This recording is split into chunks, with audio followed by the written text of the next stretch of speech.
Welcome to Cypress Soccer here on SportsNetUSA.net. Hey, I'm the old guy along with Ed Ford, Albert Robles. Happy to bring you this game today against two very talented teams here on SportsNetUSA.net. So we'll see what happens today with Orange Coast College taking on Cypress College. It's really that place that you look at the rankings when you get all down to it at the end of the day, the power rankings and everything else here on Soccer for the Young Ladies. The battle for first should be against Santiago and Saddleback. That'll be determined this coming Friday at Saddleback when those two teams take each other on. So we'll see what happens with that come Friday. But when we look at it right now, Orange Coast has got two of the more prolific scorers out there today. Starting lineups for Orange Coast are going to be Samantha Ortega, Alexa Lestraw, Lena Torres, Tess Duchette, Kenzie Marker, Jasmine Serranos, Kennedy Heimer, Chatelle Sanchez, Maddie Valdez, Ruby Flores, and then Olivia Hostetler. So those will be the starters for your Orange Coast Pirates here on sports@usa.net. For the Chargers, Emily Pelosa will be in goal. Alex Green, Bellarde, Jessica Vincent, Naomi Lee, Alyssa Kangas, Luna Kazem, Brazilda Telles, Amelia Perez, Jasmine De La Torre, and Peyton Dunbar will be those starters for your Cypress Chargers here today on SportsNetUSA.net.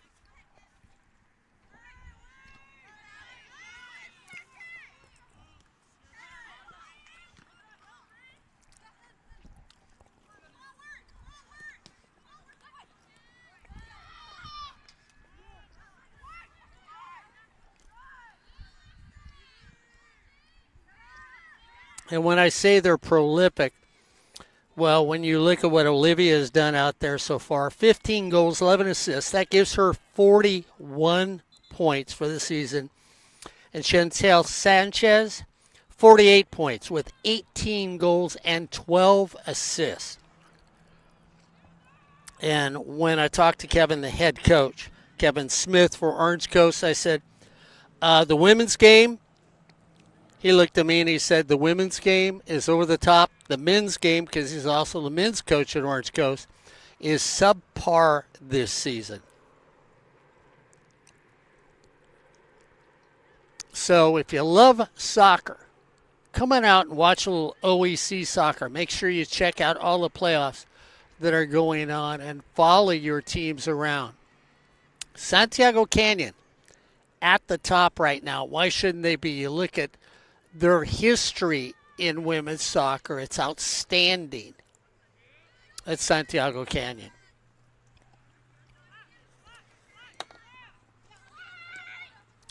Heimer comes up, has the ball come off her foot. Counter for Cypress. Vincent had it, loses it right there. Tellus taking it to the far side of the field. That's Peyton Dunbar, who Ed and I have talked numerous moments about here on SportsNetUSA.net. Just started off here at Ray Haas Field.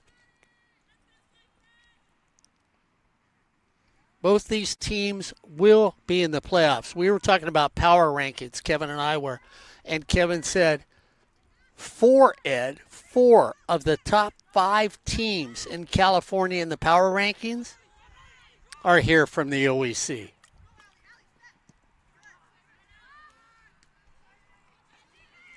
Nice header there by De La Torres. Trying to get it over to Naomi Lee.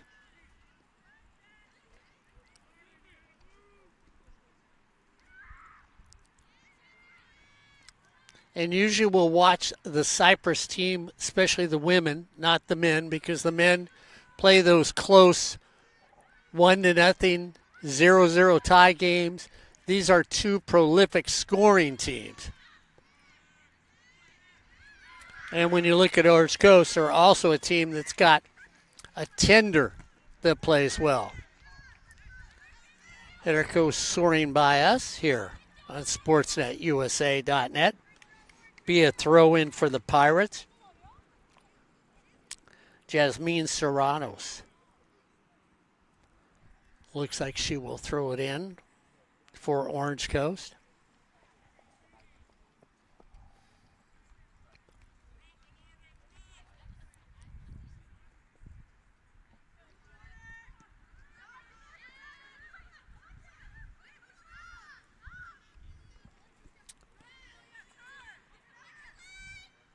Lastra. Dribbling well, trying to get it. Looking for off the side. It's going to be off. It's a hole in one.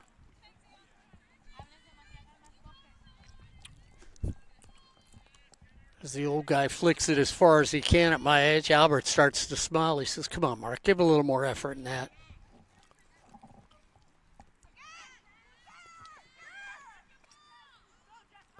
Look at the Pirates in their bright orange. Corey Nayland, this would be a game you'd love to call because of the color of the uniforms. Pirates in all orange with white lettering. Your Chargers in all blue with white lettering.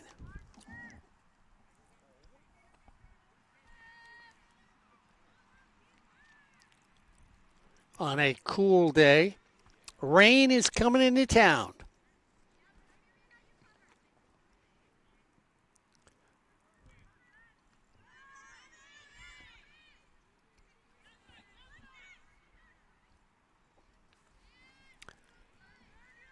And again, a lot of play in the middle of the field. Not really much where a scoring threat by either group. Or that we were talking about Orange Coast too, where I said they average 2.45 goals a game. They only give up 1.16.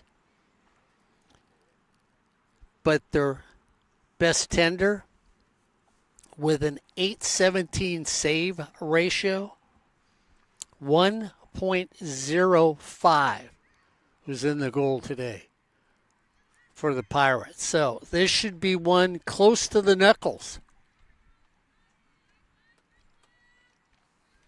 As your Chargers will throw in again, Vincent will give it a heave.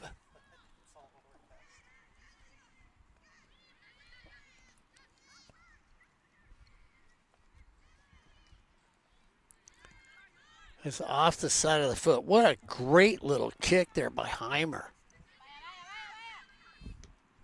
And you can see the skills that Kevin Smith teaches out here. And we've talked about that with the skills that are taught. We talked about the men versus the women.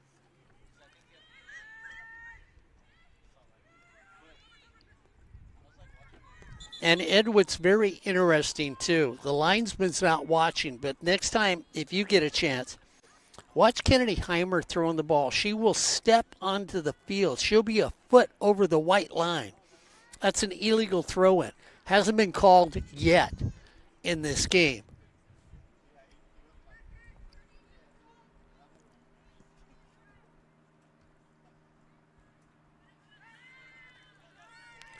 Little tap, trying to get the run down there on their own thing. Jasmine De La Torre trying to do something.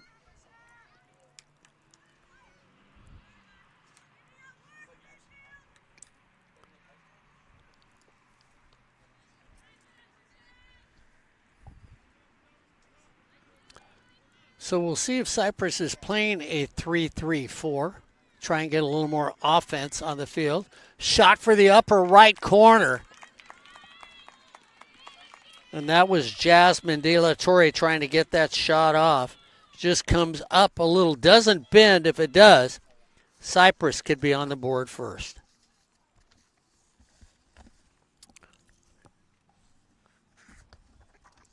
course, you look at the Pirates earlier last week beating Saddleback College.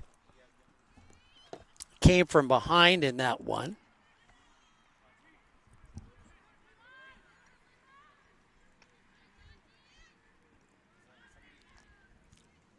It's like Kevin was asking me. He said, yeah, Santiago Saddleback, that's for the OEC title. Where's it at? I said, it's in Saddleback. Or maybe, I thought. I know Ed said they had talked about us doing it. Is that at Santiago, Ed, that Brett said? So it's at Santiago. So Kevin then would give the advantage to Santiago. Because he said wherever that one was being played at home, that's who'd have the advantage. De La Torre trying to chase it down. Can't get a little help right there by Perez. Then a collision in the middle of the field. And Tellez goes down. So we'll see who takes the free kick. As everybody comes up, Velarde will take the free kick for your Chargers. Gets it deep, headed out, and we'll see if there's a counter here by Orange Coast. The defense steps up. You have one person back for your Chargers, and that you can watch them go up. And again, it looks like today they're playing a 3-3-4.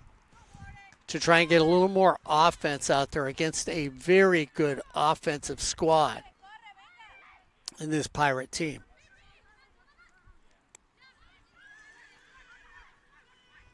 Pirates trying to make a rush.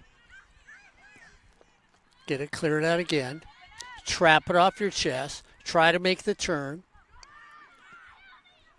Deep kick across the middle.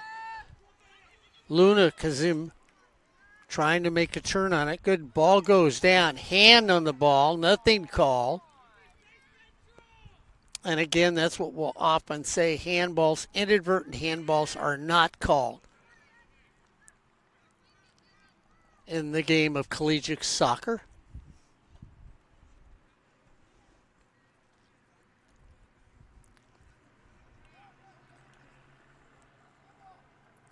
So Jasmine De La Torre's got a little limp going on, so the officials came over, wanted to make sure she was okay.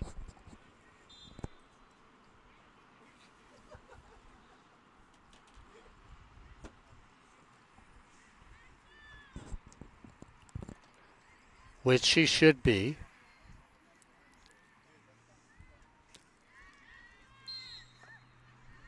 Going to get a foul on the far sideline, so that's going to go to the Pirates. So it'll stay with them. Slight breeze up from the ocean here on an overcast, cool day.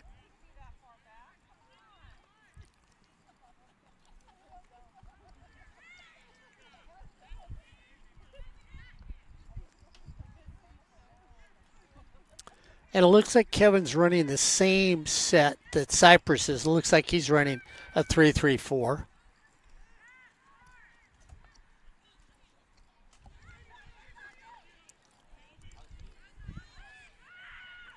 Stay on top of those scores. Look at Sanchez, the best scores for the Pirates. So they're going to have people really in front of her, behind her, on the side of her. Nice little sidestep by Lee going up on the far side of the field. Naomi gets very acrobatic with the ball.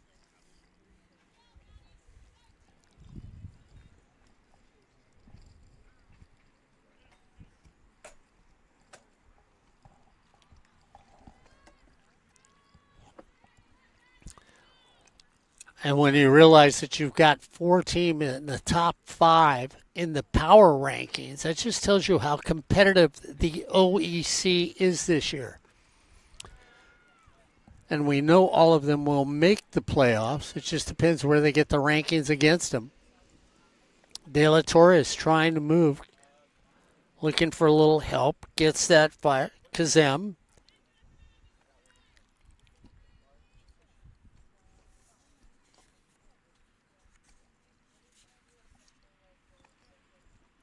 Your Cypress team 12-5-2 overall, 6-4-2 in conference. They've tied their last two matches that they have had. So again, that's why you may see a more offensive set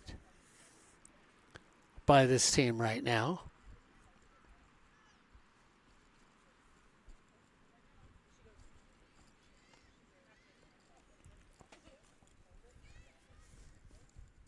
Santiago in first, 9-1-2. Saddleback 8-1-3. Orange Coast 7-2-3, and then Cypress 6-4-2.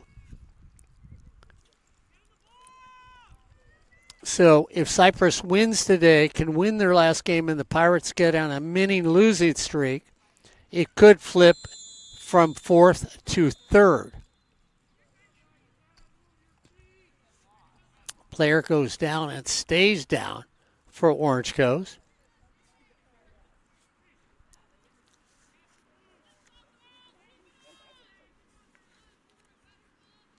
And of course, when you look at these teams, Santiago Canyon goals for 2.84, the best scoring team.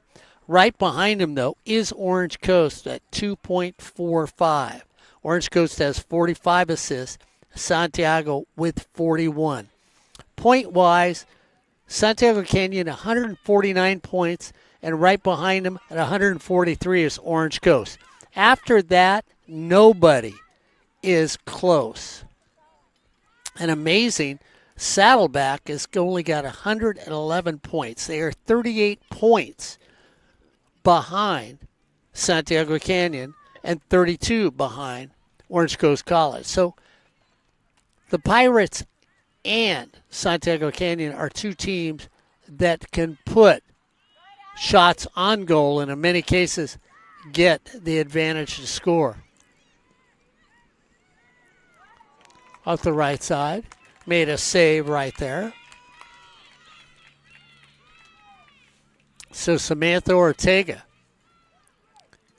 in the goal for the Pirates.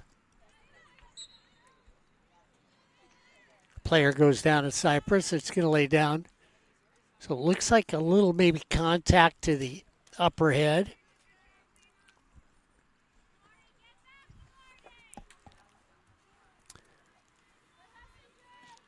Ortega's save percentage, .817 for the year. Goals against, 1.05 when you look at her play.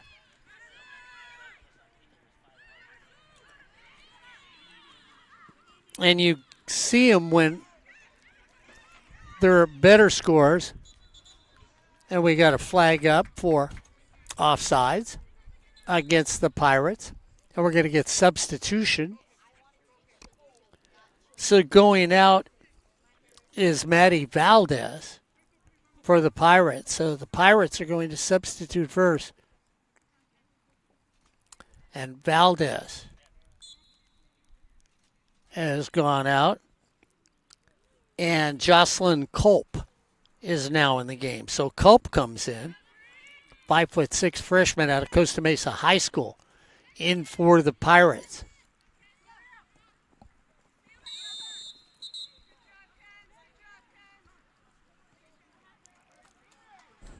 It's getting a little chippy out there between the teams. Jasmine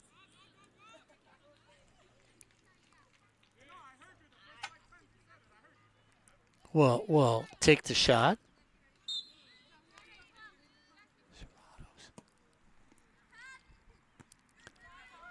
In towards up and over, saved. So Kenzie Marker, I thought Kenzie was going to throw it in. And again, Kennedy Heimer, watch her foot. Let's see if she does it again this time. There, it's on the line. So she I guess she hasn't been called for it at all by a lines person. So it's one of those things. If you're not going to call me, I'll get that extra foot.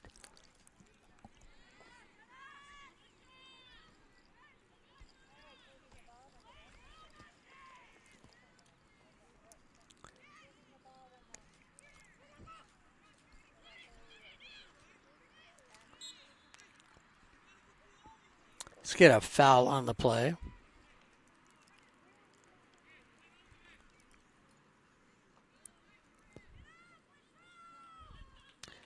So Alexa Bellardi will take this free kick after she was taken down.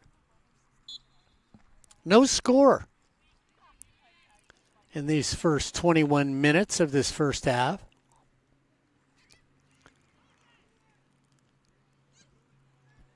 Cleared out by OCC, and that's what you need to do when it's chummy in the box and everybody's getting friendly. You just, close that lid of the candy box, as we will get a couple substitutions for Cypress.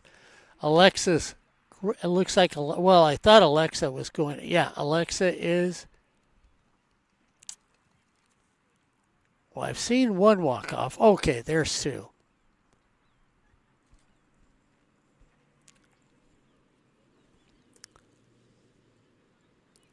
So Ramirez is now in the game for your Chargers. Out of Tella and Troy High School.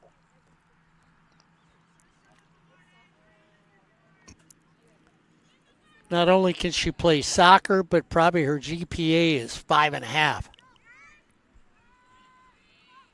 Tella was there, watches it bounce around.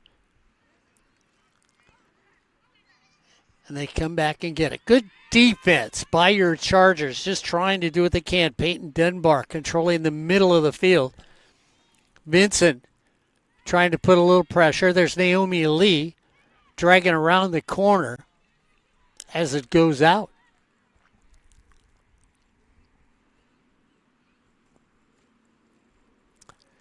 And Emily Penaloza has had a good season for your Chargers as their tender. She is in the all-yellow kit for your Chargers.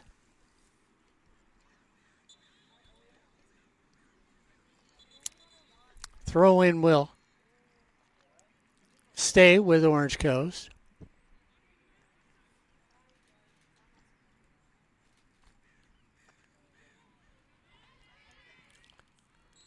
Deep kick. Ball goes out. So Layla Valet is now in the game. Layla out of Milliken High School.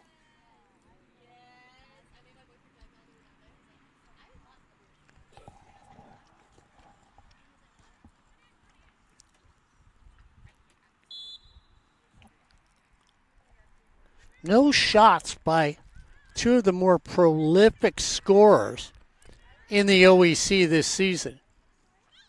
Penaloza is going to track it down and picks it up. A nice play by her.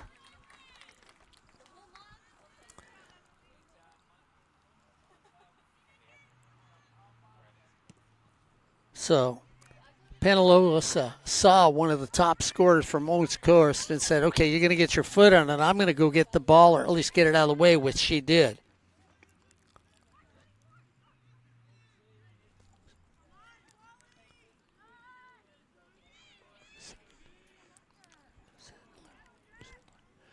So Olivia Hosetler is that one you need to watch out for from Orange Coast.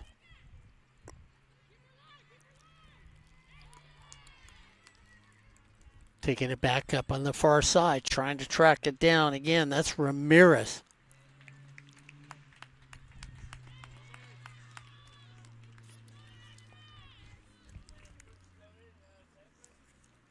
Ramirez is another one of those players that is an excellent scorer for this Cypress team this year. Of course, Jasmine De La Torres has 13 points, 6 goals. for the season. So a corner for the Chargers. First corner of the game. Low hooker, which you'll bring it in. It's there. It was in the box. Nobody could get a head on it. That's the thing that you were looking for. She takes it back in, follows it up. Shot, blocked down, cleared. And the great save on goal. And again, another hand while somebody's on the ground and the referee does not call it. You can hear the fans on the side a little surprised that there's none of these calls for a handball in this first half.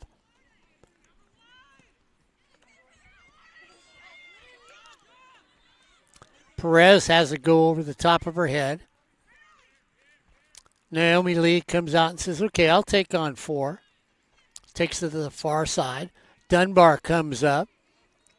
She'll carry it as far as she can and then take it into the box on a skip. Nice shot by her. Not really on goal. Most likely one of those shots you will see to get some sort of assist. And then Perez puts it deep, but it's going to roll out. 26-43 has been played in this first half. No score. One good save. Of course, when we look back, the last time Saddleback played the Bobcats came from behind to beat Saddleback 3-2. And it was that big 70-minute corner kick that basically Kenzie Marker got loose to the ball with a nice header.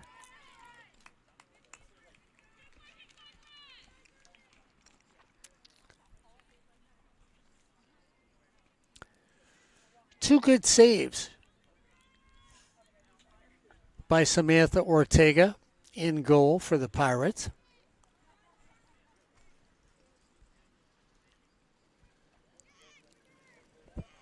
She hugs the pole, goes to the back corner just off. So Ortega was hugging the pole, walks away from the pole, and Layla Ballet decides, I'm going to hook it behind you while you're walking away.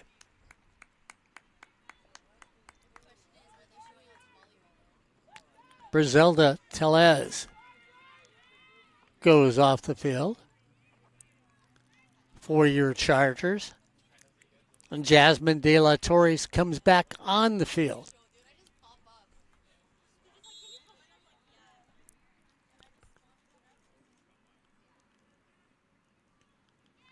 So something we're seeing maybe here at the end of the season with your Chargers, starting to bring people in off the bench more often. Something we didn't see at the beginning of the season. And, of course, when we look at this season, yeah, I went out and said it's going to be Cypress and Saddleback. I'll stick with my picks. I know I'm not going to have the picks here in the OEC, but I'll stay with my picks for state championship.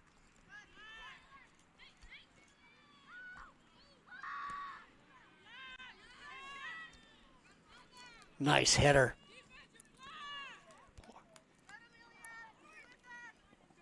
Using body, and that's a nice defensive play because you can use that body.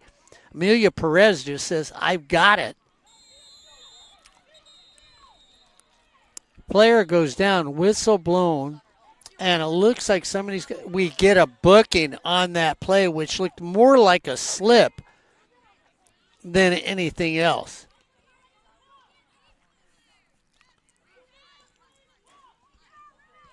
Parents aren't happy. Jasmine De La Torre says, come on, guys. And so Jasmine, since she got a yellow card, is going to go off the field. She got booked for that little push or a slip by the opposition.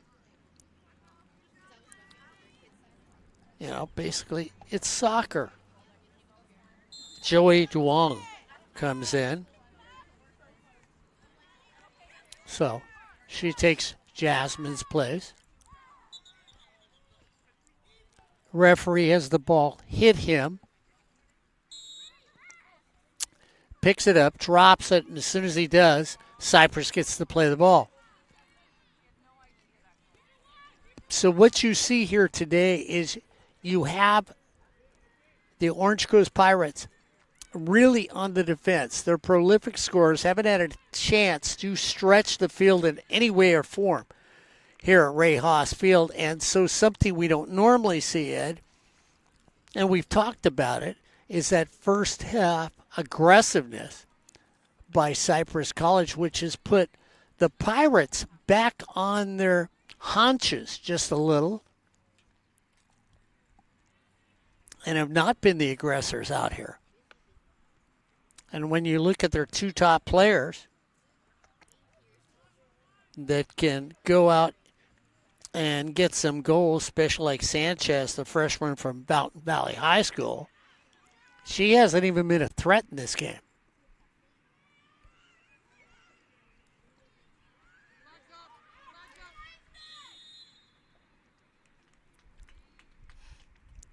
So we're going to see use of the arm, so it's going to go back to Cypress. Trying to clear out with your free arm, and that's where the official blew the whistle.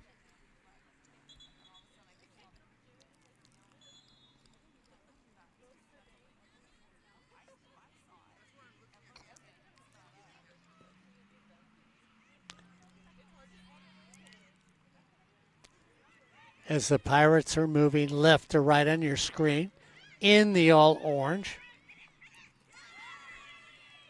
Every time it looks like the Pirates have a charge, somebody steps up. DeWong Joey takes it. Foot race on the far side of the field for Joey. She beats one, sidesteps, tries to control it, can't, has it come off her foot.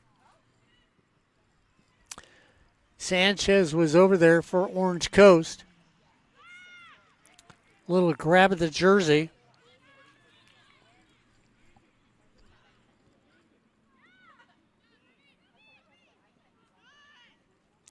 So Olivia Hosettler. Foot race down. Little slide just to the box. 13 minutes to go. One threat in this whole first half. That was by your Chargers. This one's heading towards us. Gets bumped up.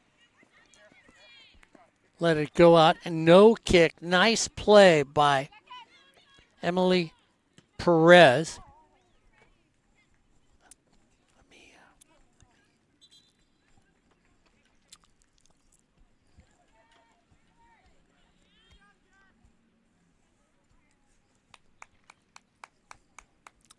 So Vincent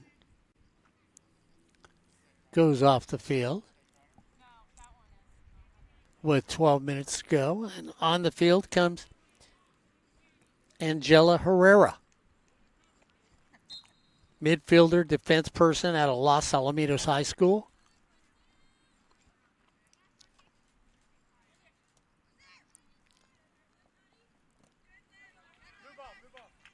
Five feet tall. So Kangas is out there for your Chargers, along with Bilardi. Alexa Green, who always stays back on defense, with Peyton Dunbar.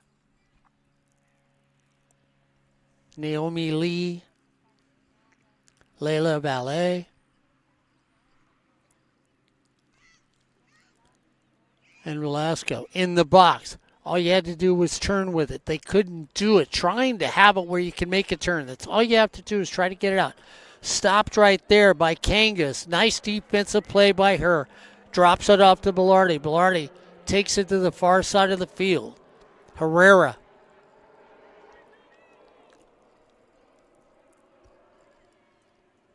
And it'll stay with your Chargers.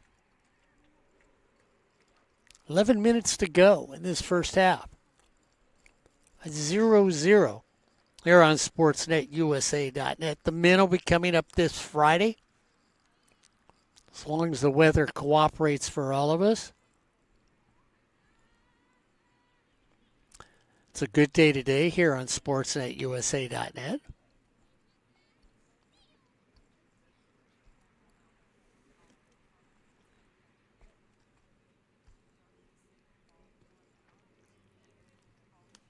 And Penaloza hasn't even really been challenged yet in this game. And that's the thing that impresses me the most, knowing what sort of offense the Pirates had coming into this game. Next to Santiago Canyon, they're the second best offensive team in the OEC.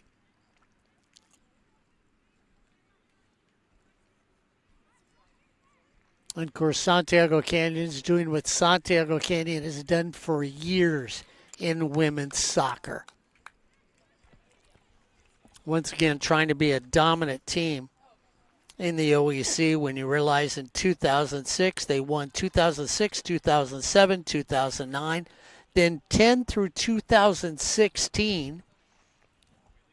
Then in 2017 they were 21-1, and finally Santiago won a state title in 2018. Then Cypress won the title in 19. Santiago was second, but what they do, they went back-to-back with state titles in women's soccer in 18 and 19. 2022, they were 12-0-2 and won it in 2022, so they have been a prolific women's team coming out of the OEC.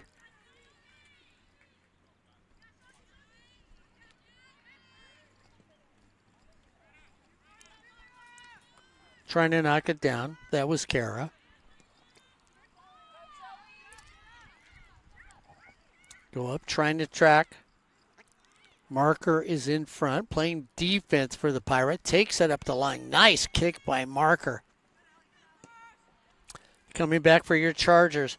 Kangas, who's always there in the right spot at the right time. And that goes out off the foot. So it'll be a quick throw-in by Perez.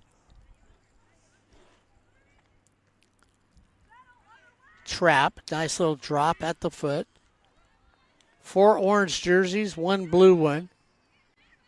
And again, this is the thing. Naomi Lee dancing with it in center field. There's somebody that can show you how to. They try to go back to her. Come back and take it away. That was by Bilardi. Bilardi has played an excellent first half in this game. Ramirez goes on the far right side, can't pick it up for your Chargers, who's trying to get down there. Sun showing up behind us here on SportsNetUSA.net.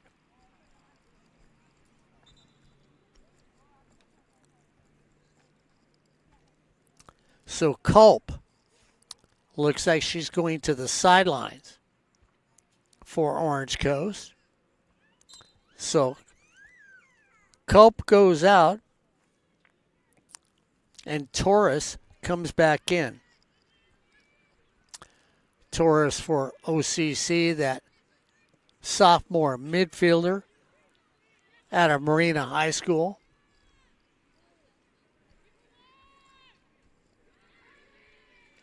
And when you take on the big scores, well, who else is going to put a little body to body but Peyton Dunbar? You look at Peyton out of Braille into high school.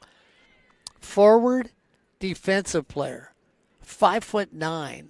And she has been, I don't know, maybe for me, you could look at her and say most valuable player on this team right now.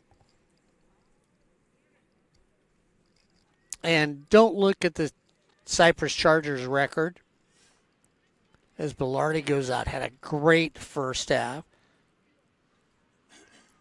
Jessica Vincent comes back in. So Vincent comes back in. 0-0. With about 5 minutes left to play. And this is one thing that the Chargers cannot do, is do not give any hope to the Pirates here in the last 5 minutes. They have played a strong defensive game. Shot towards the goal. I don't really call that a shot on goal. It's not that difficult. The goalkeeper is there, makes the save.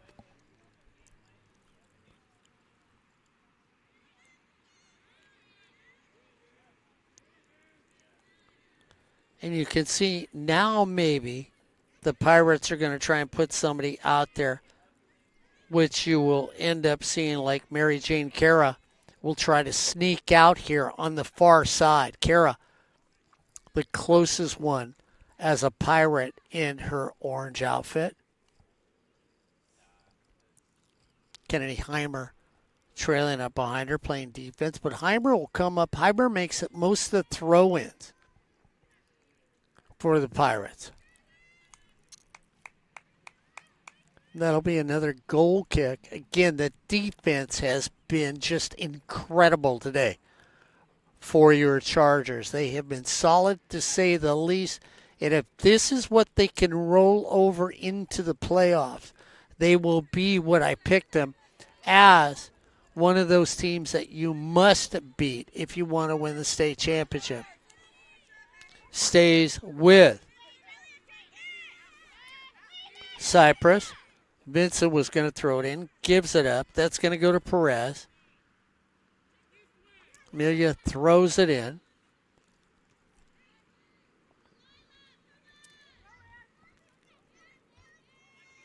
Come up quickly. Dunbar again comes up and challenges the second or maybe the best scorer on the Pirates. And this is what you like about somebody like Dunbar. Doesn't mind putting body on the individual. Doesn't mind taking the chance of not being worried about making a mistake.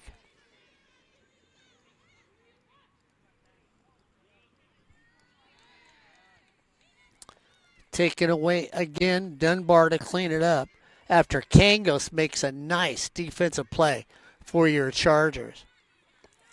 So far the pitch has been owned by the hosting school here at Ray Haas Field as they make a run.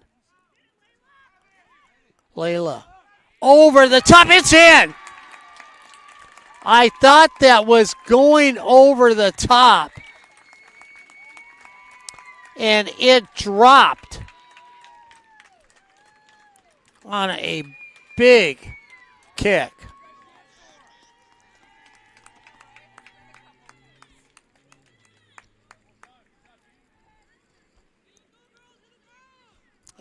Was that Ramirez who got that one in there?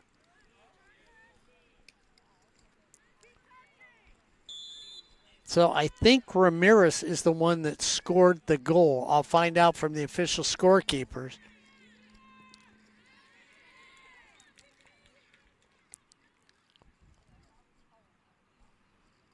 As it looked like it was going to go over the top. Ramirez, number 24 for Cypress. And it did. It went over the top of the goalkeeper and dropped in there. So your ladies from Cypress College get on the scoreboard first.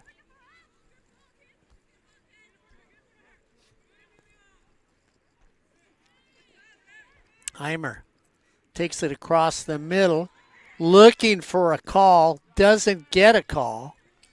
Thought the Lions person would call something on her behalf. They don't. And now all of a sudden you see the Pirates, where they will do this against many opponents, bring everybody across the midline.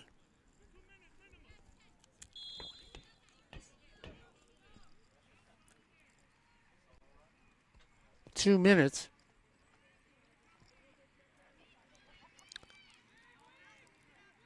Nice trap, cleared out, up and out, and that's what you want to do. You want to walk in at halftime with a clean sheet if you're the ladies from Cypress College.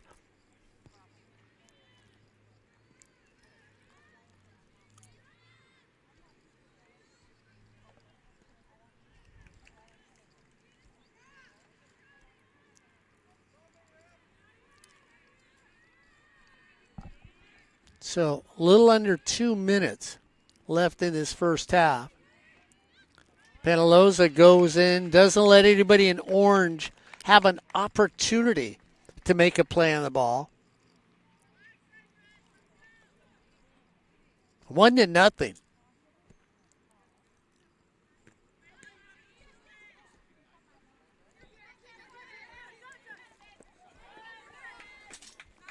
And it's body to body. Maddie Valdez says, I'll pay.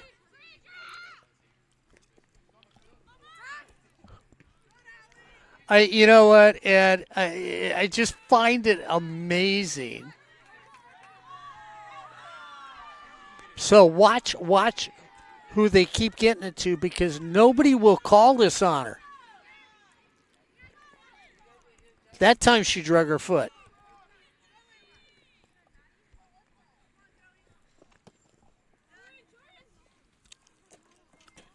Ed Ford makes a save on that one. So Kennedy, the sophomore, out. She must be listening to us, Ed. She's trying to be self-conscious about not getting called on that now.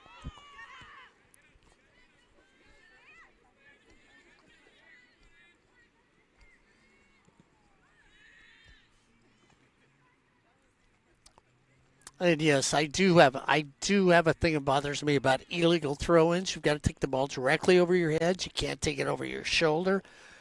They let the men and women get away with that. They let the men and women get away with stepping on the line or beyond the line. And what they would normally do, Ed, on something like that, they'll blow the whistle and make you re-throw it in. And that's going to be the end of the first half. As we come to the end of the first half, it's Cypress 1, Orange Coast 0 here on Sportsnet USA.net. Well, the women have come up big in getting what they needed to do. And we talked about it already in this first part. Santiago Canyon right now sitting 9-1-2. They're 14-1-4 overall. They played 19 games, winning percentage of .842. Saddleback 8-1-3. These two teams will meet this Friday at Santiago Canyon. So whoever wins that game most likely will win the OEC. Orange Coast sitting there at 7-2-3, 13-4-3 overall in third place. If Cypress wins, they'll be 7-3-3 what Orange Coast would be, and they would be 7-4-2 on that one. Golden West is next. So I've already been told the top 4 are going to get in the playoffs. I got told that by both coaches on the far side of the field. Could they get as many as 5? They think they could. Santiago Canyon, when you look at them right now, leading scorer, leading amount of points, Orange Coast sitting there at second. Cypress is the third best scoring team here in the OEC. Where does Irvine Valley sit in regards to the points? Right now with Irvine Valley With the RPI. You know what? That I did not look at earlier today. I was going to, and I just didn't get to it. So I don't know. I know that the men will be playing. The Cypress Charger men will be playing on Friday. Of course, it's probably going to rain, so we may not be here. At least I might not be here. But if you look at that race, and we'll get back to the women in a second, it's Irvine Valley in first place, and they have a record of 9-2, no ties. Cypress is next.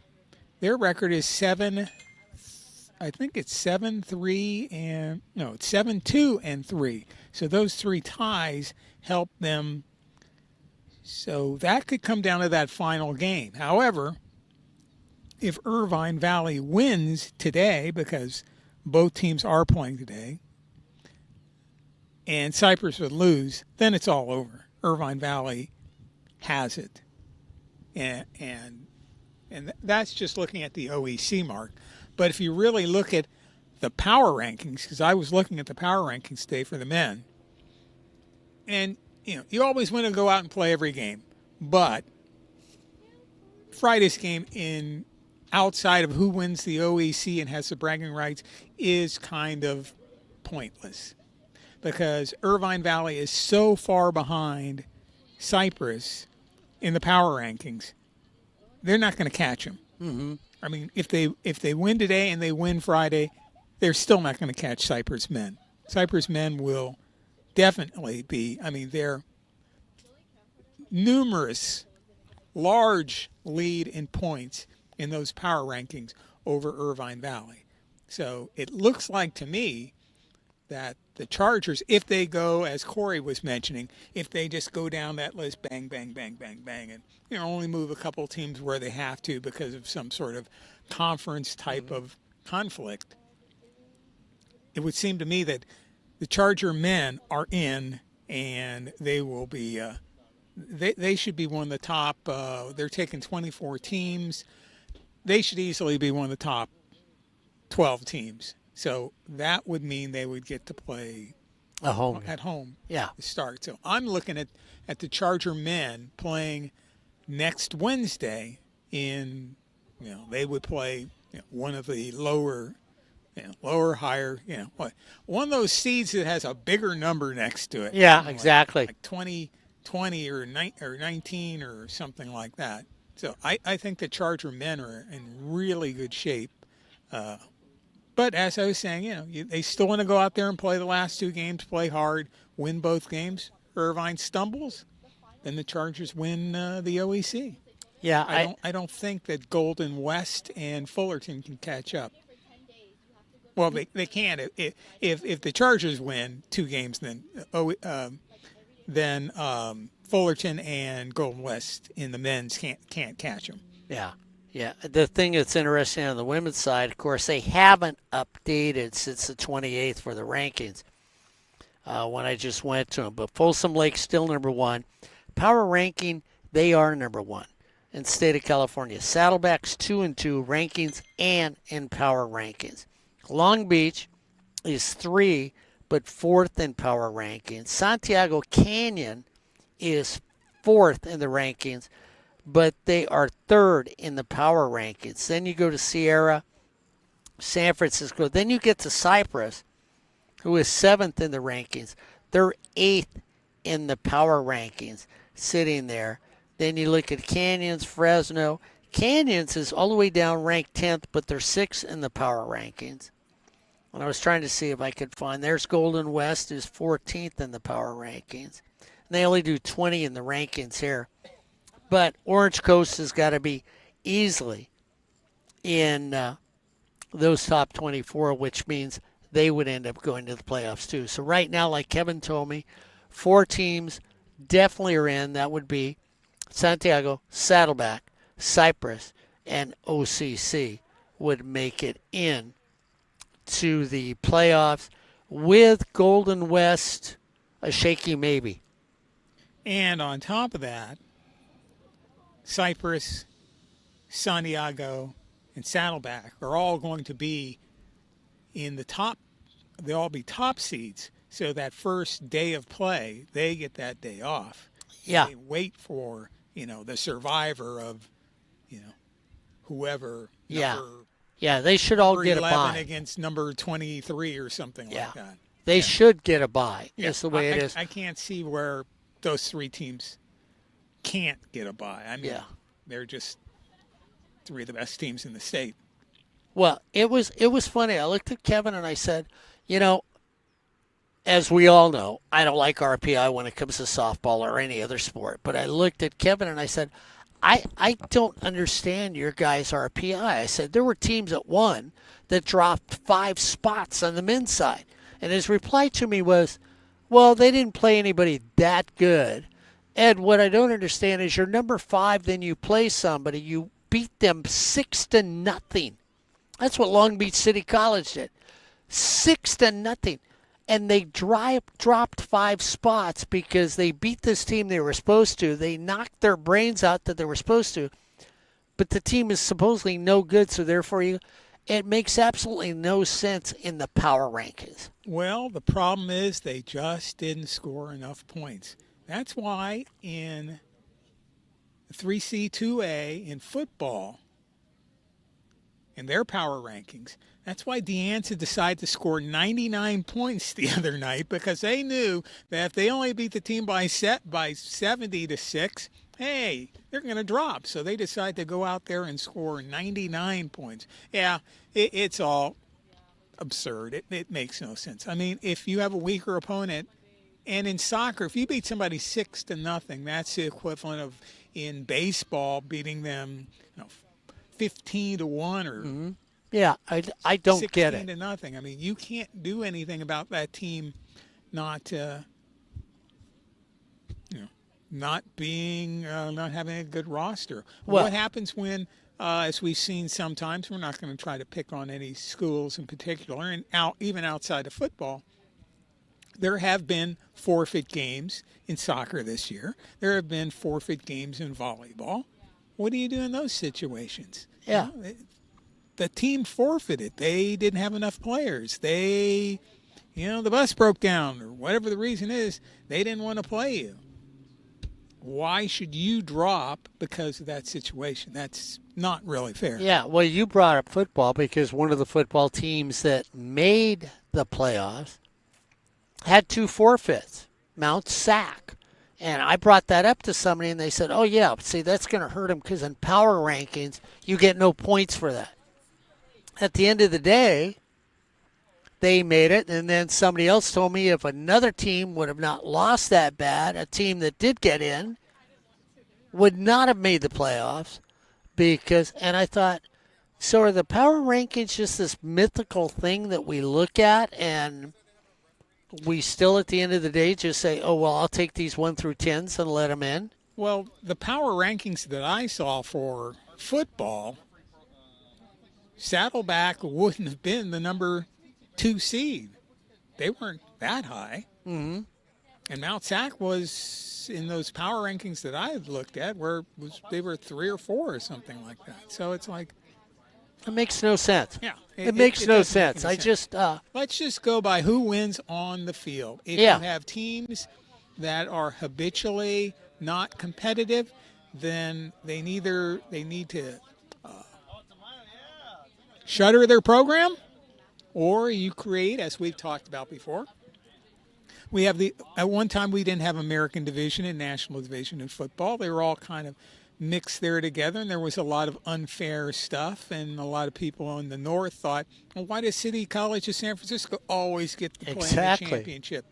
That was a big to do the one year where American River College, they were undefeated, and they didn't get to even play San Francisco for the North championship. So they did change, but maybe it's time for 3 divisions. And I think that would really be a good thing, because you could put the powerhouse teams, your Saddlebacks, the people that you see right now in the playoffs both right, North and South, and then that would give sort of a buffer in between where you'd have other teams that, without having to play Mount Sac and Fullerton and Cerritos and whoever, Riverside, they could play the other teams that are still in that middle division, and it would be a lot more competitive. I don't see where logistically it would cost that much more money. Yeah. And it would, I think, make things a bit more fair, because you've been following this for a long time, and I've been following this for a long time. And when I went to Fullerton College was a powerhouse. Mount Sac was a powerhouse. Things haven't really changed all that much over the years. No. Saddleback had a little bit of dip when their longtime head coach retired, but now they're back. Mm-hmm. And they've always had if you look at it evenly across the years, they've always had a strong program. Yeah. El Camino has been a strong team most of the time. They were a strong team back in the 80s and late 70s. They were one of the powerhouse teams. Yeah, Riverside. You Riverside, look at yeah. And up north, College of San Mateo, whatever you want to call them, has always been tough. City College of San Francisco. Modesto has always had a good program. Sequoias, Fresno City. Fresno City's probably a little down, but they're back up. Yep, Butte. You and Corey. Yeah. The state championship 2013. Yeah. And the thing is, too, I think because everybody has poo-pooed the American Conference, I have to agree with you and Corey.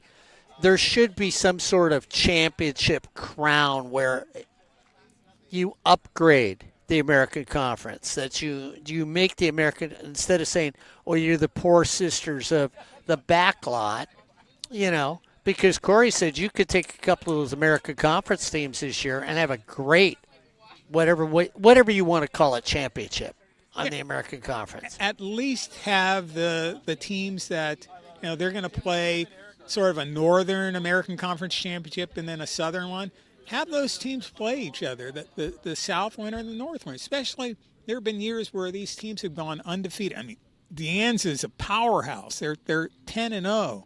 I don't think anybody can stop them.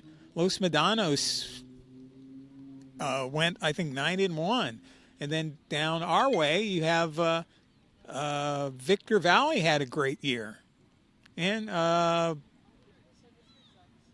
San Jacinto had a good year. So, but Victor Valley's they're going to be playing against Santa Monica. Yeah, it would be neat if Victor Valley wins and let's say De Anza wins, that they get to play each other. That would be, I think that would be fun. Or really make it different and just take the top 4 teams, North and South, whatever, and hey, you're the number 1 seed, you're number 2 seed, and we don't care if 2 northern teams face each other for the championship or 2 southern teams face each other for the championship. Make it a little different than what goes on with, the national division. Yeah.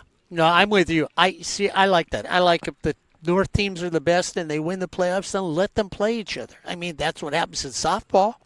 Yeah. Exactly. Why do you get punished just because you're from a certain area? And earlier, we weren't trying to be homers when we were talking about Kennedy Heimer stepping on the line. But it was the last time she was in. The time before that, her foot was completely past the stripe. Yeah, and that's on the other throw-ins, she was at least her arch was on the line, and that means that the rest of her foot is inside the line. So like you said, if you got the rules, you're supposed to enforce them. I mean, I can understand the thing with inadvertent handball, but you need to throw the ball in the proper way, stay behind the line. Yeah, I mean that's like in the old days in softball where they used to take the crow step, so they'd actually be thrown at 2 feet off the mound. So everybody said, well, then either move the mound or enforce the rule. As we get ready for another exciting half of community college soccer, as your Cypress Chargers are up 1-0 over the Orange Coast Pirates. The Pirates moving from right to left on your computer screen. Your Chargers from left to right. The Chargers all in blue. The Pirates all in orange. So it shouldn't be hard to tell who is whom on the field. And this has been one of the better defensive games for your Chargers. And what do you think the key is to this game right now, Mark, for the Chargers having that 1-0 lead? Is it their defense? Do they have a little more speed afoot than the Pirates? You know what I think it is something that you always bring up when you go in the air with me in soccer about how teams need to be aggressive. And you will emphasize that, Ed, all the time when we get in a soccer game, that you'll say they're laying back. They need to be aggressive.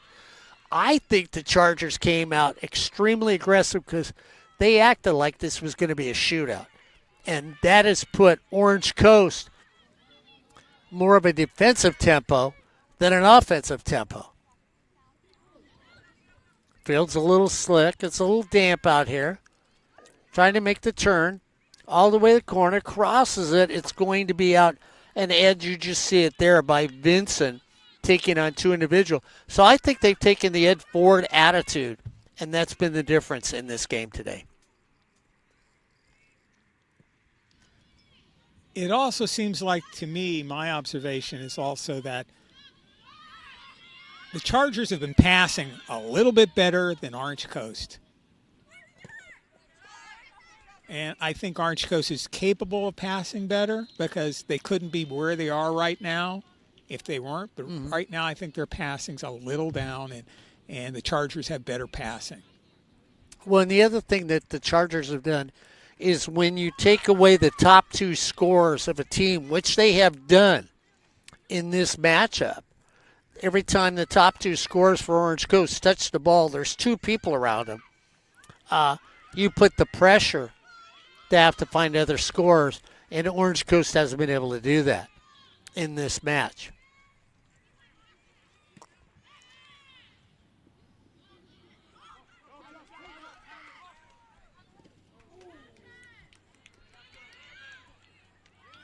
And everybody saw the collision there. The ball was on the ground. And yes, everybody will sit there and go, Vincent tried to kick it. She has as much right as the goalkeeper for that live ball. She didn't do anything illegal. And it was just one of those things where it looked like a much rougher play than it really was. Naomi Lee takes it across the middle. And it's saved there. I thought we were going to have some players crash into us there for a second.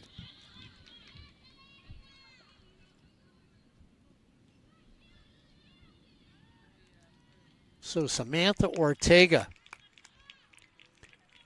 who normally gives up only one goal per game, well, she's hit her limit. As it goes across the open mouth of a net, no goalie in there, and nobody are in blue around the ball. And then again, as you watch the defense, two defenders back deep. Dunbar back deep defensively and along her running mate, Alyssa Kangas, who's back there too. Just taking on two blue against one orange. Well, you should. Two blueberries should squish an orange now and then. Since I can't call them Chargers, I'll call them blueberries.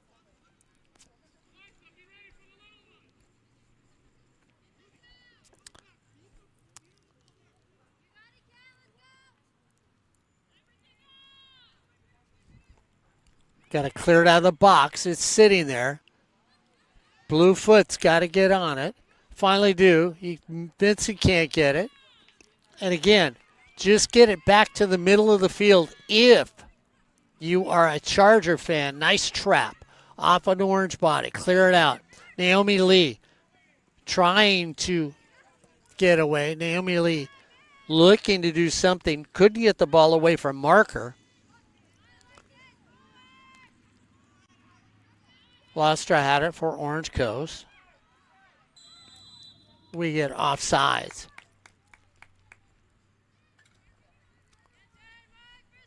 And again, I think the big secret too is that your Cypress Chargers have made sure that they are the first one to the ball. Lee gets there. Lee gets shoved in the back. Stays with them after Maddie Valdez can't control it for Orange Coast.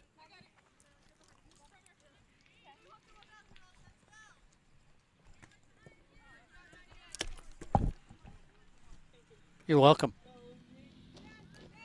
Quick hands by Mr. Pavlovich. It's my one big play of the day. Didn't know I should have been a goalkeeper, Yeah. huh? Mark wearing his Sportsnet kit, making the stop there. That's it. Got to help my Chargers.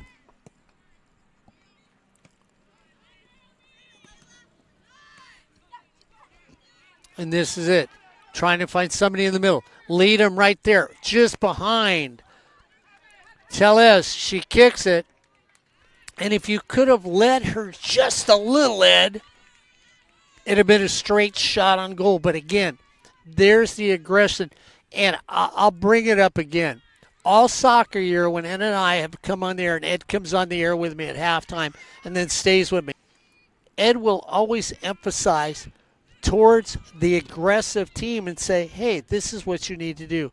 Going to get a conversation, and that's what the conversation is going to be. Players down, nobody's come out.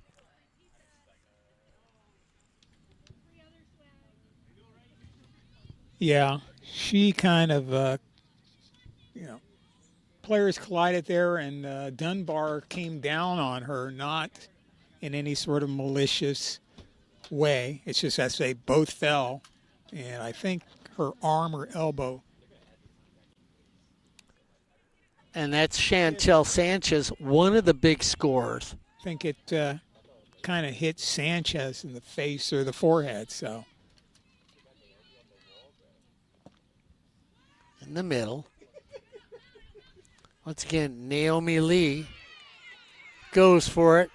Stays with Orange Coast. Lee thought she had it. Lustra ends up getting it. Thrown again by Heimer. Foot over the line one more time. And there's a lines person, people, standing right down the line.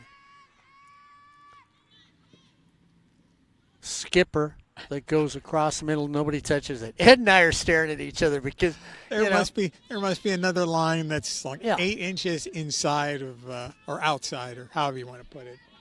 The imaginary line? There's an imaginary line that only with your laser eyeglasses you can see it. Yeah, that one there, I mean, we were far away, but gosh.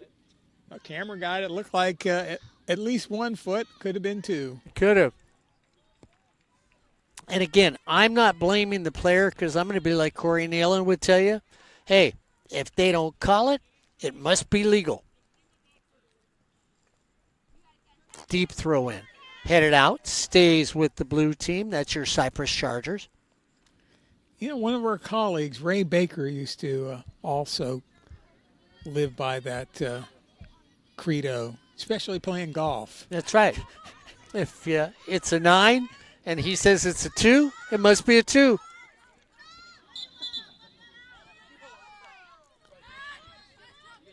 Okay.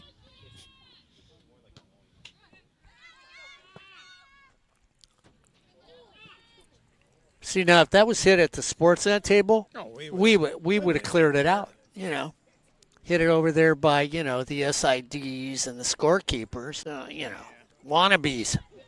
Exactly. That's what they say about all us broadcasters. We're nothing called professional athletes. Recycle's the main part for me. Big Grace trying to get it down there. That was Valet. Layla, who's also played a great game. And then you have Green back on the defensive side. Penaloza gets challenged. Not at all. So you got Alexa Green back there, 5'10" defense person out of Orange Lutheran. Then Peyton Dunbar, 5'9" defense person out of Braille into high school. Great tandem by those two. Then you have somebody like Vincent who puts everything in the middle.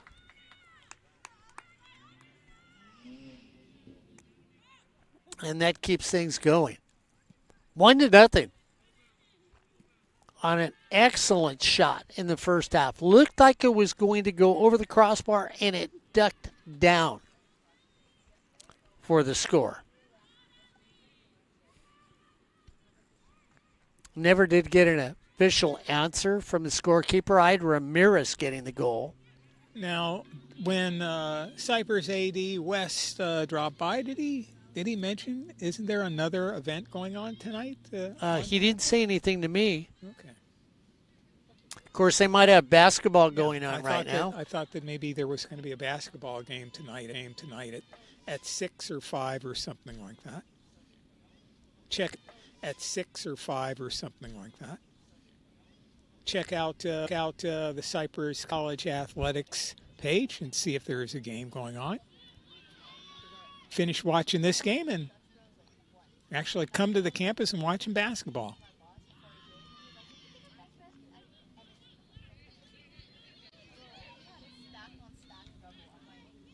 Try to get it up the field. Tried to get it to Jasmine De La Torre.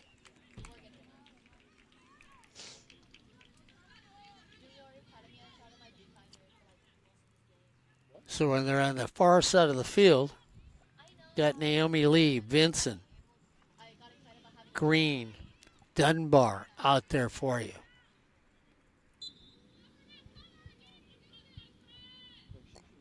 All of them played. Not a lot of substitutions by either of these schools.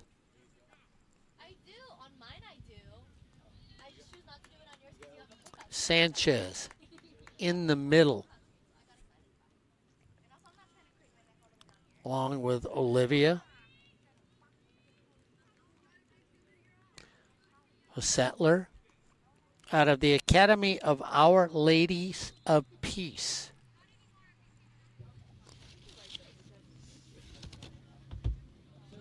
Comes over here off the foot, can't get saved. Dunbar comes running in, tries to do it, can't do it off her foot.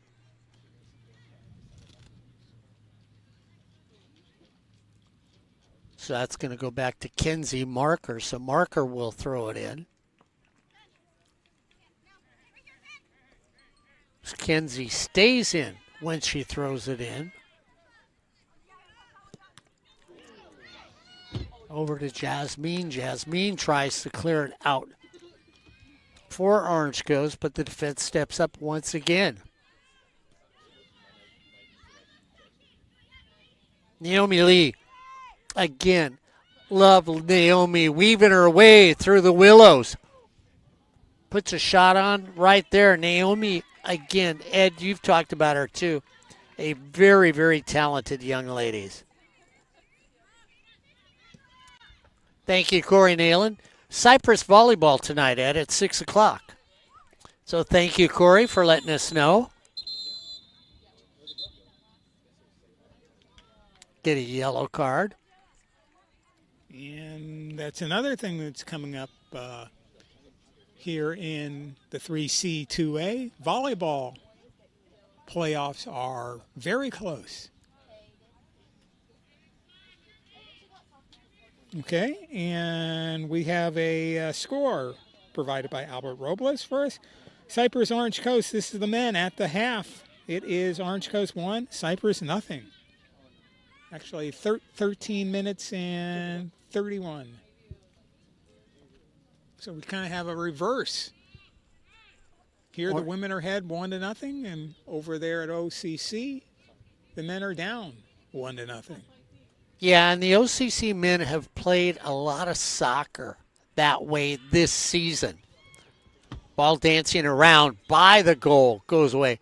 They played it close to the vest all year. I don't know. I've had a couple chances to call their games at other schools, and it was just, you could see the way they played. The Chargers men, if they want to go further, they're going to have to find some sort of multiple scores on the field, because they're not going to be able to play these teams, especially from Northern California, in a 1-0 duel. The Northern California teams are just powerful.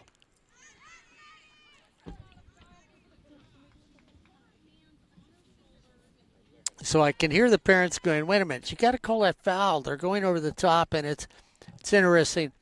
I don't really see going over the top that much of a foul on people unless you're climbing their back.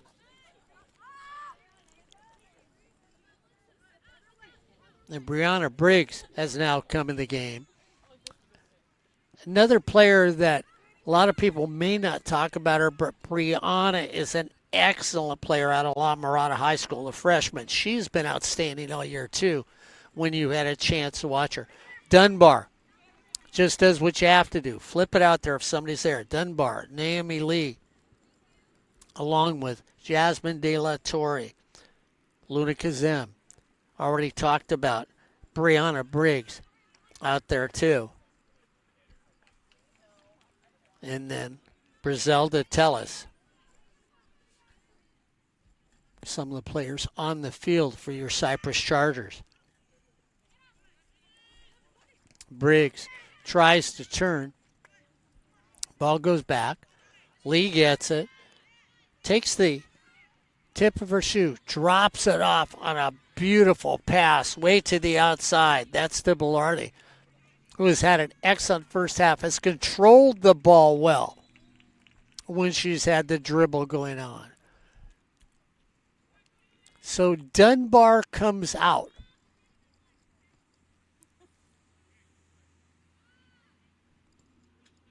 And we'll see if that's Herrera that comes in to take her place. So you'll hold on to Dunbar. Taking Dunbar's place is Valdez. Alyssa Gloria Valdez replaces Dunbar out of La Mirada High School. And Mark, as Corey has pointed out, the volleyball game is also against OCC. So everybody today, both teams, the soccer team, volleyball team, they all crowd on the 543 northbound of OC bus. You know, get to ride for free and fewer stops. Everybody comes and does their thing and goes home tonight. Naomi Lee up the middle. Nobody stopping her. Kicks. It's in. Naomi Lee kicks it. She gets the assist.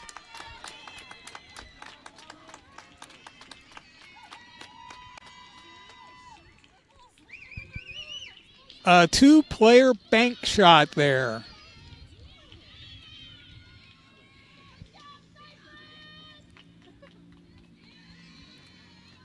And I think the goal was by Brizelda Tellis.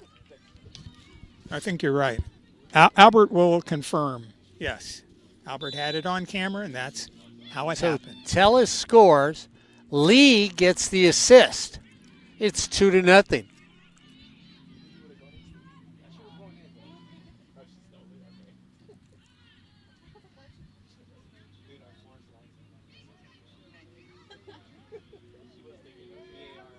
And again, Ed, you've talked about Naomi all year being out here. She just weaved her way through the defense for the Pirates on that one.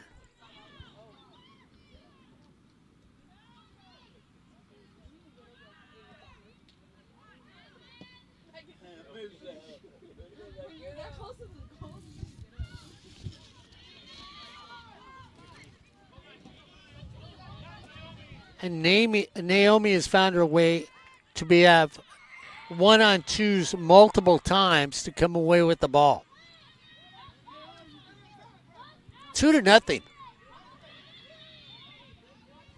So Tellis with the score, Lee with the assist.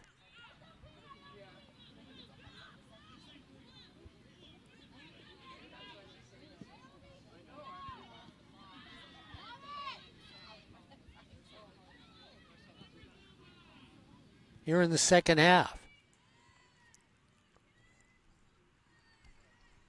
And that's what I like on the far side of the field. You feel the momentum. You feel the opponent trying to change the pace. You take it up and out and make them restart their defense and their offense.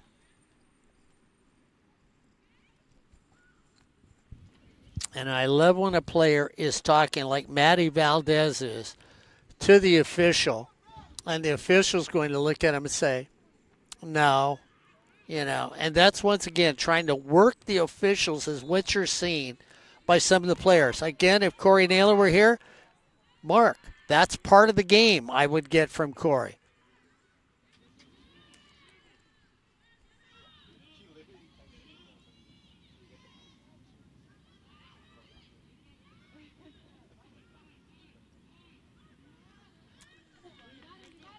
And once again, it is, if you watch the run, lead, trying to give it to Naomi. It's coming to me. Thank you again.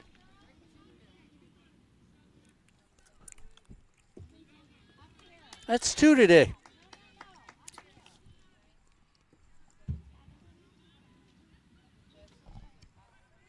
How bruised are your hands, Mark?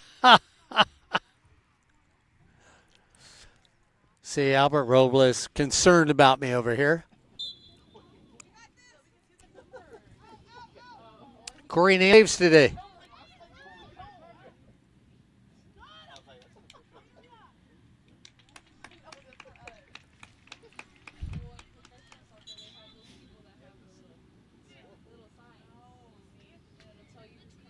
So heading towards the bench is Valdez. And Ed, the coaching staff has expanded the amount of people playing today. I love when coaches do this. In the middle, headed, just goes out. Zena Fontaine is now in for your Chargers.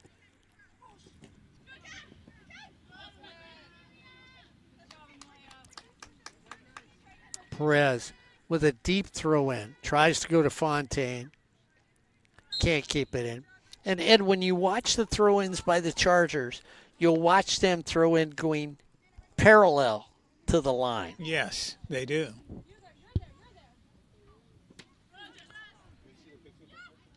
Trapped by Vincent. Vincent takes it off. That's going to stay with it. That's Vincent, who gets so aggressive why she's out there. You got to love the way she plays. And then you throw in a little Perez, who goes deep to Fontaine in the box. Lee was there trying to get the header.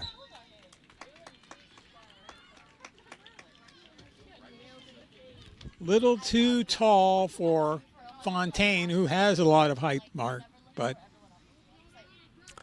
and then Layla Valet's now back. And, of course, when you watch Layla play out of Milliken, a lot of freshmen on this team. But sorry, Mark, the Chargers continue to put pressure on OCC here, and they've already got a 2-0 lead. We're almost at the 70-minute mark. Low pitch. Backside. Hitter on top. Off the side of the post. And, Ed, that was just a sweet play. And you watch it off the backside. Just misses. Alyssa Kangas almost heads that one in for goal number 3.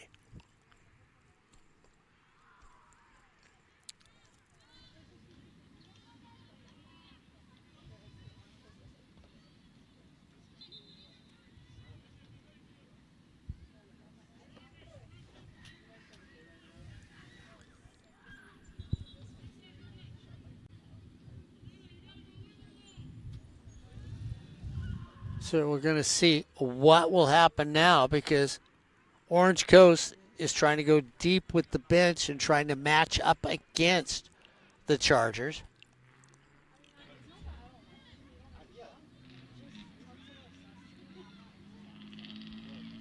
And again, first player to a ball is somebody blue. There's Fontaine. She traps it with her front foot. Nice play by her.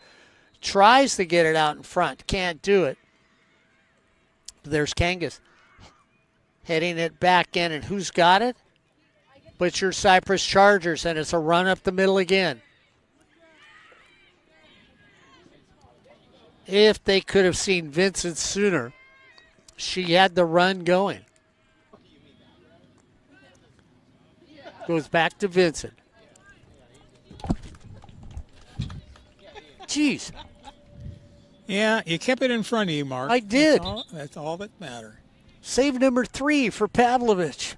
Yep. Where's my blue jersey?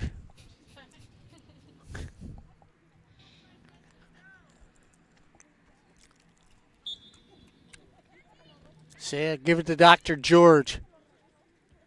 Heals me, and I'm ready to play sports.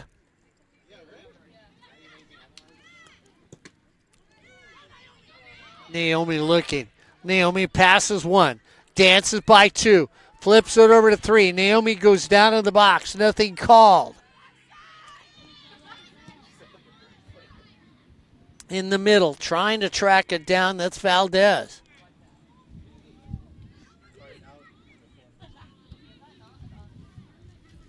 Off the head of Mary Jane Kira of Orange Coast.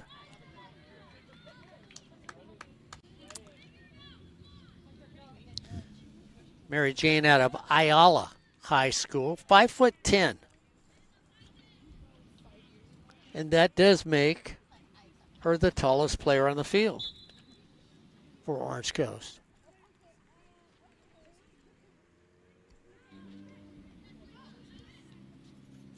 Naomi just keeps the ball active when you watch her out there.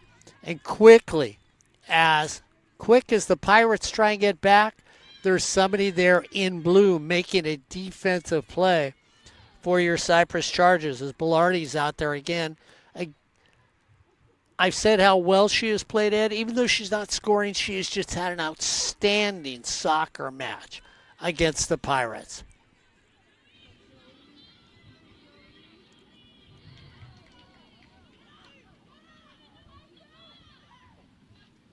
Streaking down the middle. Oh, header. Ball is loose. It's up.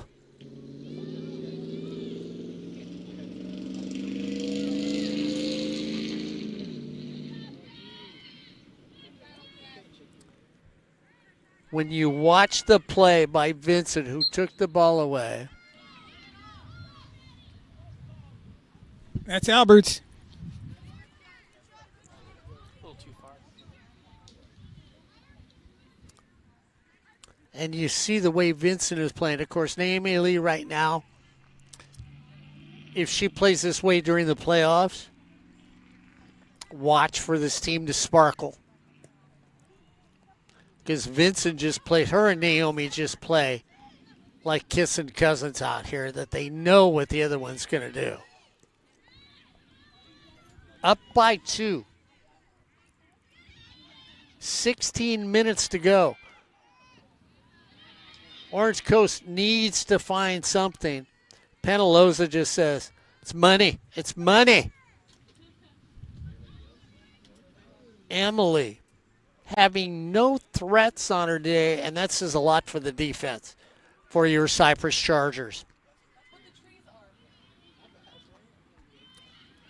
Pirates started off this game with pushing everybody over the midfield line. As the game has gone on, Mr. Ford, more orange jerseys not pushing up on the mid-side line.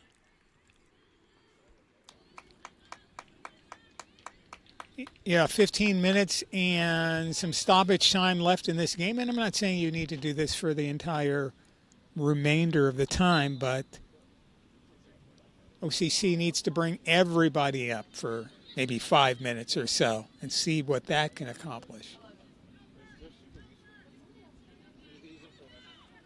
It's a foot race. Vincent decides to play the defensive side. Ball's taken away. Nice play there by Orange Coast College, and that was Sanchez who came up and made the play for the Pirates. It goes back to Sanchez. She goes down. She tumbles, gets a flip. And I'm going to see if there's a familiar number over there, Ed. Well, that's Kangas. And I think that's who made the initial hit. So you've got to look at Kangas, her and Dunbar. Alyssa, as a midfielder, is a physical player. So they'll spot the ball. Wall is set up for the Chargers.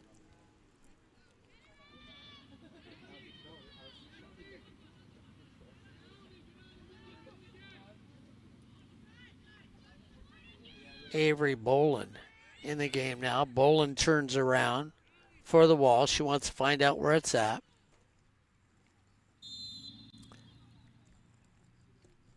High floater, top of the ball, and that's even like the shot that I thought wasn't going to go into that first half. That's the same sort of shot. I was thinking along the same lines, Mark, as it started to dip down. So with no stoppage time, we have 13 minutes left in this game. There will be a little stoppage time. And we hope that the women from Cypress College continue to play this very aggressive game. Goal number 3 could seal the deal. Vincent trying to do something. Heimer trying to find some way to spark or light a light for your Pirates. Shot over the top. It was there. So it will be as it got touched and knocked out, Ed. So Penaloza makes a play on it going up high. That's what flipped it out there. So they are going to get a corner. One of the few for Orange Coast today.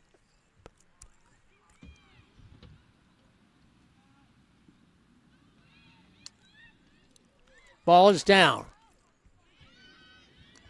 Cleared out by your Chargers, who follow it up. Taken back in. That's offsides. I think that's the only corner kick by OCC today, Mark. I think you're right, Ed, because I think Cypress has had one. And here's where people forget, too, and this is where part of the referees go on stoppage time. They have 2 soccer balls by both goal. When one takes off, they usually have the other one there. When that finally both drift away and the goalie's got to run and get the ball, you will have that time usually added to the game. Now, here's an observation, and maybe I'm not seeing things right, but the ball here at Cypress is a lot whiter in color than the ones that are used at Saddleback, which are very gray. Yeah. And I don't know if that's preference. And it's interesting when I said that about the ball, an Orange Coast player went and got the ball and put it by the net. So if Orange Coast goes down there and they kick it by the fence, Penaloza has to turn around and grab the ball. Because I know there's an official 3C, 2A ball that I assume you have to use in all contests. Yeah, you know what? I've never looked at the brand of the ball they used, Ed. Oh, well, you can go to the 3C2A website, and I'm sure Corey Nalen is listening, and he'll send us a text and tell us what the official volleyball is of the 3C2A. And soccer ball. Soccer ball, excuse me, not volleyball. Now, yes, if I said the volleyball looked different than the soccer ball, yeah, there could be a few differences there. Yeah, but I think for volleyball, I think the balls are different sizes. Corey, I don't know if I'm right on that. Yeah, they are. They are Okay. different sizes. Into the box. Up. Over. And again. 10 minutes to go. Down by 2. The aggression needs to stay if you're a Cypress Charger fan. And if you're a Pirate fan watching this, they have have to sell out and start pushing everybody upfield. Will that leave the door open for the Chargers to score? Yeah, but at this stage of the game, you'll still be in third if you win by the Pirates, but you've got one more game to go.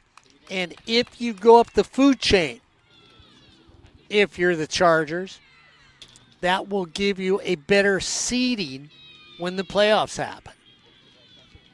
And Kevin, the head coach for Orange Coast, Kevin Smith, said to me today, Mark, this game, no matter who wins and who loses, both teams are going to go up in the power rankings.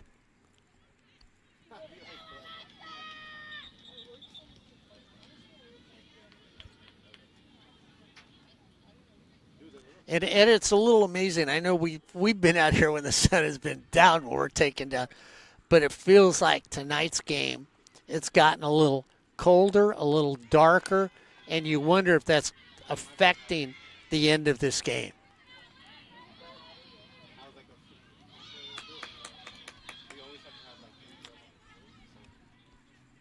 Well, maybe a 2 o'clock start would be more appropriate. Look over the middle, saved, and Naomi Lee was there. If the save is not made by Ortega, Naomi Lee was right there to just clean up the garbage.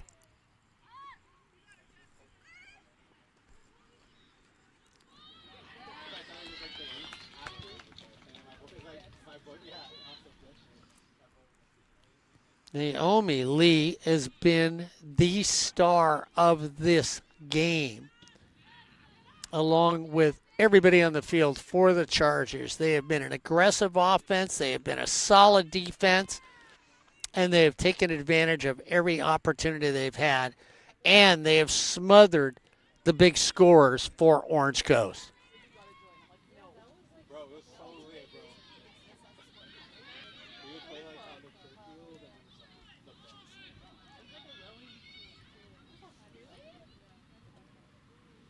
And for the most part, Mark, they've kept the ball in the attacking half of the field.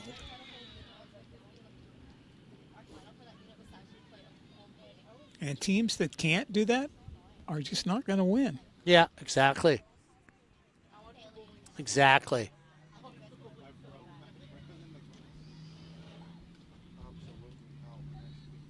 Well, about 7 minutes to go without stoppage time. 2-0. And this is where, when we've been at Cypress games, men or women's, we saw it with Irvine Valley, they got that score that they needed against Cypress. We see Long Beach City College did it to the men when they played them. So it's here at Ray Haas Field. If you're a Charger fan, you hold your breath. And this is where the run is on. 3 against 1. Great defense and coming back for Orange Coast. And yet the counter was that. They had a charge going. Ramirez was leading it at the time for your Chargers. Ball comes back. Lee tries to get it. Can't get it. Goes up. Ramirez is there. Lee juggles it off a knee, then an ankle, then a foot.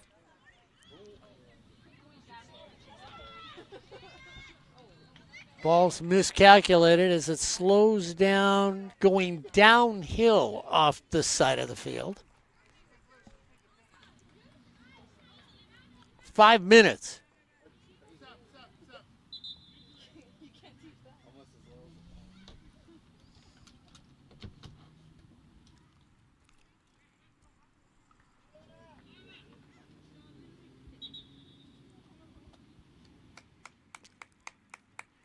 So Cypress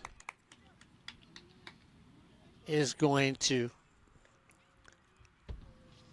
send Ramirez to the sidelines. Again, she has had a wonderful game today. I've got her scoring in the first goal of this game. Might be wrong, but that's what I had her do. And now Luna Kazem is in the game.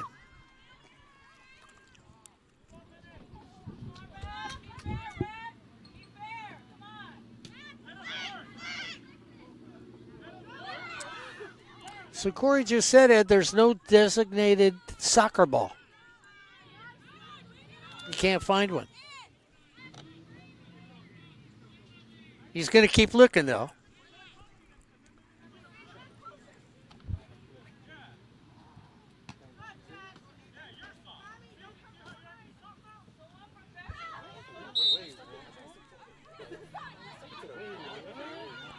I love how the referee is talking to the fans as the game goes on.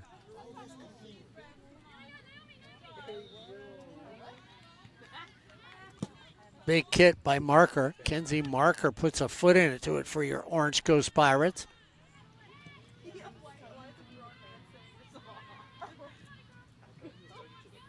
Cypress trying to keep a clean sheet in this game. Penaloza would love to have that against the more prolific scoring team. Corey Nayland, I have to tell you, you got Ed Ford to smile when you said there was no specific soccer ball. Could have said Hasbro. We would have believed you.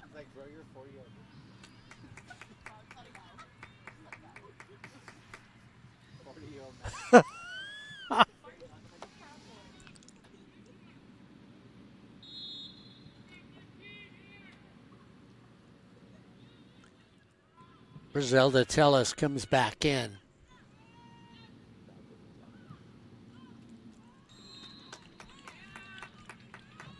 Tellus, who had that score with an assist from Naomi Lee to give them a 2-0 lead in this second half. 2 minutes and then additional stoppage time as the starting to get dark on the field, damp in the booth.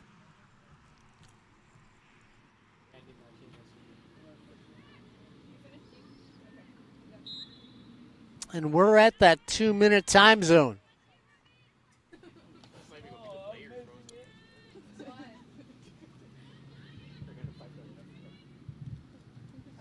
Up by 2, 2 minutes to go, and this is where everybody in orange has to get over midfield. Can't worry about Cypress beating you 3-0, 4-0 at this stage of the game. If you're a Pirate, you have to score, Ed. Right, but they're still not doing that. No.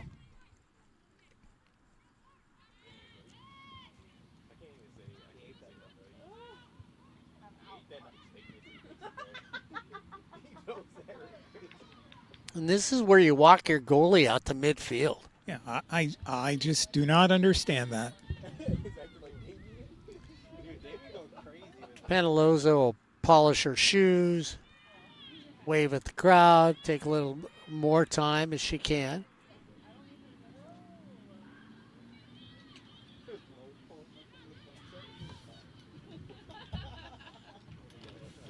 Overcast clouds.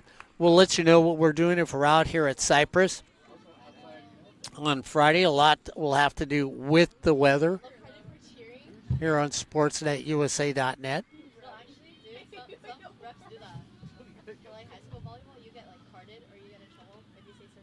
Just killing the time in the corner. Stays with Cypress.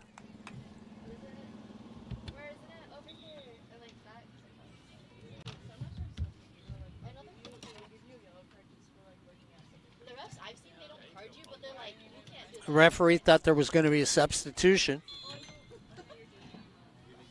Well, now we are officially in stoppage time.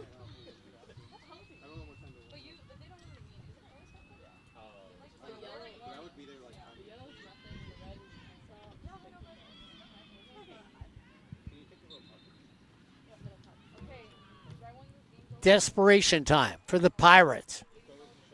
They need 2.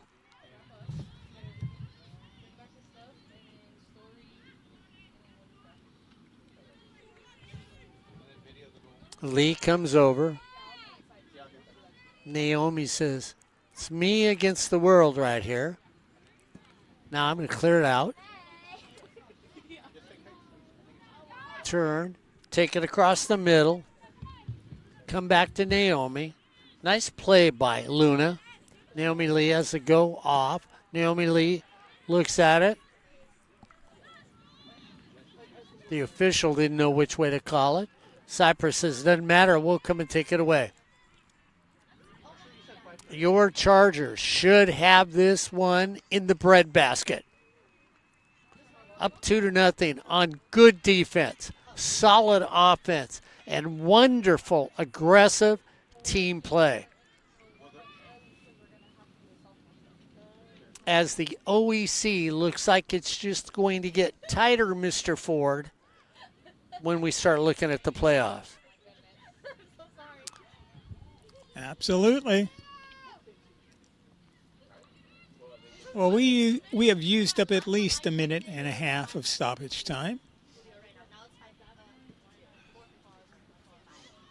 And I really didn't see that many times that it should have been stopped. And that's it. As your Chargers are going to end up winning an exciting game 2-0 over the Orange Coast Pirates. Ed, this game started off with Orange Coast in third place at 7-2-3. Now they're 7-3-3. Cypress is now 7-4-2. It looks like the last weekend is going to decide first and second and third and fourth in the OEC and change all the rankings all around. But all those teams are still going to be there. It's a done deal.